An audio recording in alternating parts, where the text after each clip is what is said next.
actually pretty decent, but it was kind of boring, the Secret Drugs of Buddhism. I might get that book, though. Yeah, it looks. That's why I thought it looked kind of interesting, though. Out of these three, man, that's like the only good-looking one. Man, fuck it. It's like, it's all fucked up. Hey, you know shows I've been calling into recently? You know about Christian identity, right? Don't know a lot about it. You know, basically, it's like white people who think they're the actual Jews of the Bible.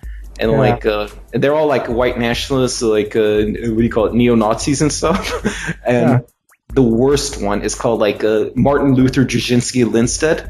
He's like even by their standards, he's like a total fuck up.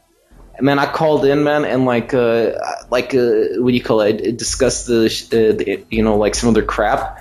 And like he censored me, of course, and like he's like always talking about, I'm anti-censor, blah blah blah. It's all this. I mean, it's so obvious when you look into the history of Christianity. It was created by not created, but like it was created offshoot of British Israelism, which of course you're familiar with, and but like all the major, like the first founders of the Christian identity, they all had like military backgrounds, and we know within the conspiracy community, and you know, within the conspiracy community, anybody with a military background, they always spread disinformation, man. It's just like a given. Well, it's obvious for me. Like, I thought Christian identity was the truth. Damn, man, it is like these people are like so fucking stupid, dude, man. Like so. It's even gotten worse recently. All these criminal, like people, they've been like doing missionary work in prison. So all these new Christian identity people coming out, they're all a bunch of criminals. That's actually a good tactic, because those people, you know, like in prison, I mean, I've never been there or anything, but they say it's kind of like divided along like racial lines and stuff, you know? Man, pretty soon, man, we're all going to be going to prison. Like, the economy starts getting fucked up anymore. That's a good topic to discuss, because, like, as opposed to your Gnosticism, your spirituality, you're actually rather well-versed in finance. What is your... I've been, like, hearing lots of bullshit among these other, like, conspiracy hosts. None of them are giving a straight answer about the economy. Please explain this to me. Okay, we all basically agree that all the world's currencies are going down. And like this is kind of like what they're promoting, but some of them are going faster than others. If they're all going down at the same time, there eventually has to be a bottom. Okay, how much lower can like all these currencies go against each other until they reach like a plateau, a bottom? You know what I'm talking about? I think the euro is doomed. Really, a lot of people are saying that, but recently China has given an ejection of what was it, like a few billions euros like support so that it doesn't fall against the dollar any longer. I mean, like that's what I'm understand. Can you please explain to me? Okay, we know the price of gold is going up as opposed to all the currencies worldwide, but how much lower can these currencies go? When do you think that like whatever crash is supposed to happen will occur, or has already occurred? We're just in the experiencing it right now. I'm a hyperinflation dude. I think there's gonna see like how much, you know, like after World War I, right?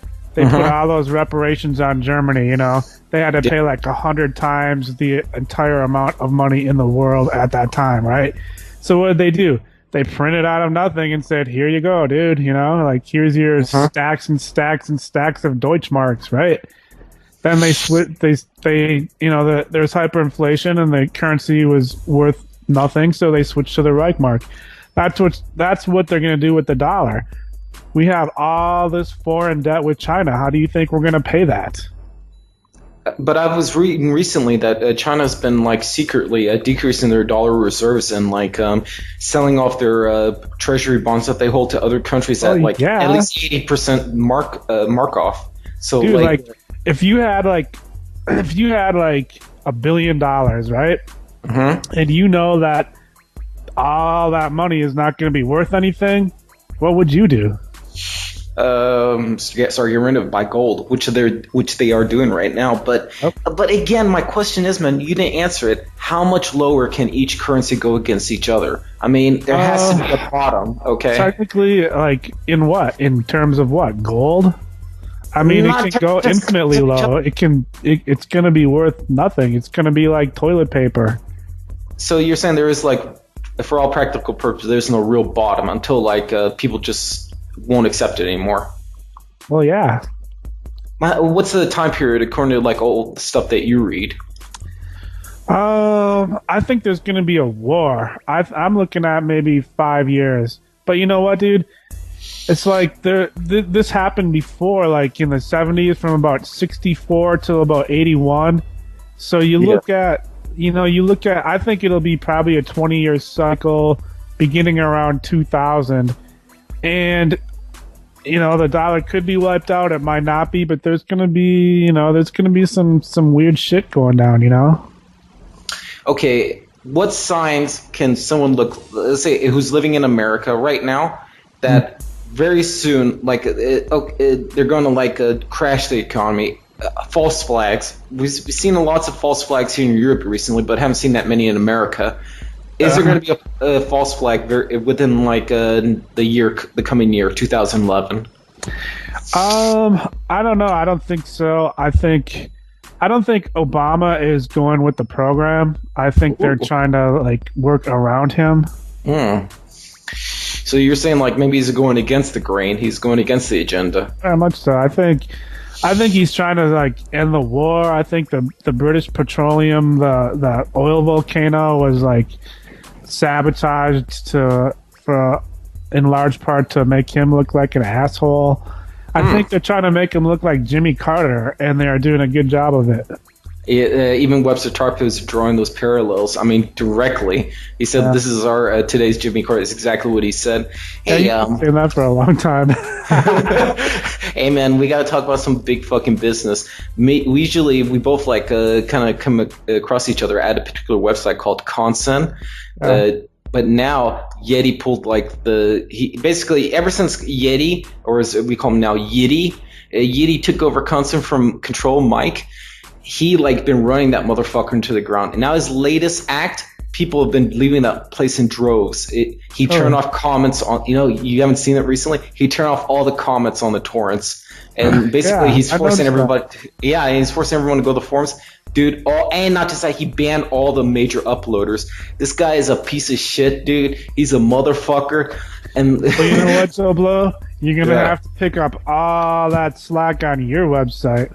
All those people can come to your tracker. No, actually, not, because I'm running a BitTorrent track, but not the website portion, only the back end. So if you want to use the good, change your announces to umunu.com/announce. I'll give you all the URLs in the description. No, the PHP tracker website we're all going to is actually cybersage.net. CYBERSAGE. .net.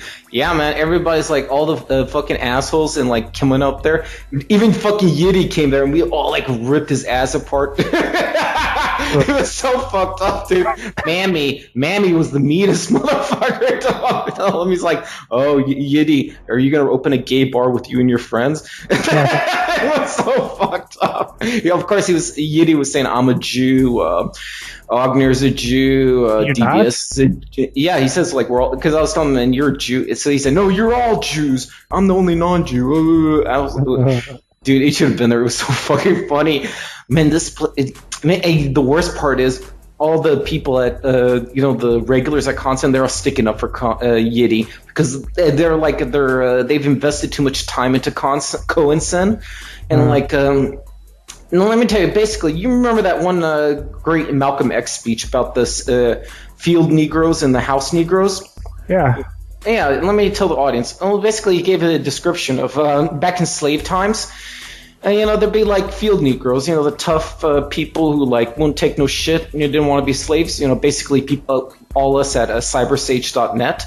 And then there'd be the field Negroes who live with the master at constant.org. And like when the master's house would burn, all the field Negroes, we'd be clapping like a laugh. Well, all the field Negroes at like Cohenson, they'd be like they're doing right now. They're crying and like moaning. Constant's dying. Constant, man, it's been fucking dying. Okay, you should. I mean. Oh man, I want to bring out some names, but I'm such so nice, like not point out particular people other than Yeti. I mean, It's basically content is dead. Now it's finally officially dead with no comments. There ain't no fucking reason to go there. Yeah, like what the fuck, man? That was dumb. I know. I mean, even the Pirate Bay lets you have comments on torrents. I mean, like, it's gone, man. Basically, it's dead. I mean, we gotta up our torrents and go other places like cybersage.net. Sure. Oh, hey, did you hear about this other little thing that's happened recently? You know Michael Collins Piper, of course. Yeah. At Republic Broadcasting Network, run by John Stadtmiller. One of the few interesting and intelligent Jew blamers. Well, guess what? He's no longer. John Stadtmiller kicked his ass out. And really? Yeah, man. It's a big hullabaloo right now. And really? Like, what the reason he said, like, oh, you know. Let me guess. John Stadtmiller pulled a gun on him in a meeting. No, practically, he called him.